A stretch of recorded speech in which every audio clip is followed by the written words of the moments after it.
we're asked which of these lines are parallel. So they give us three equations of three different lines. And if they're parallel, then they have to have the same slope. So all we have to do over here is figure out the slopes of each of these lines. And if any of them are equal, they're parallel. So let's do line A. Line A, it's 2y is equal to 12x plus 10. We're almost in slope-intercept form. We can just divide both sides of this equation by 2. Let's divide all the terms by 2. We get y is equal to 6x, right? 12 divided by 2. 6x plus 5. So our slope in this case, we have it in slope-intercept form. Our slope in this case is equal to 6. Let's try line B. Line B is y is equal to 6. Now this might be, you might say, hey, gee, this is a bizarre character. How do I get this into slope-intercept form? Where is the x? And my answer to you is that it already is in slope-intercept form. I could just rewrite it as y is equal to 0x plus 6. The x term is being multiplied by 0 because the slope here is 0.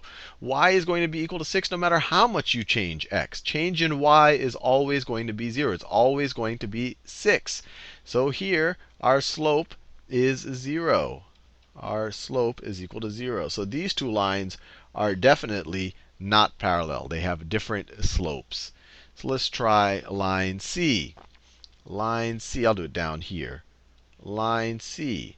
So that's y minus 2 is equal to 6 times x plus 2. And this is actually in point slope form, where the point x is equal to negative 2, y is equal to 2. So it's the point negative 2, 2 is being represented here because you're subtracting the points. And the slope is 6. So we already know that the slope is equal to 6. And sometimes people are more comfortable with slope-intercept form. So let's put it in slope-intercept form just to confirm that if we put it in this form, the slope will still be equal to 6. So if we distribute this 6, we get y minus 2 is equal to 6 times x, 6x, plus 6 times 2 is 12. And then if you add this 2, if you add 2 to both sides of the equation, you get y, because these guys cancel out, is equal to 6x plus 14. So you see, once again, the slope is 6. So line A and line C have the same slope. So line A and line C are parallel, and they're different lines. If they had the same y-intercept, then they would just be the same line.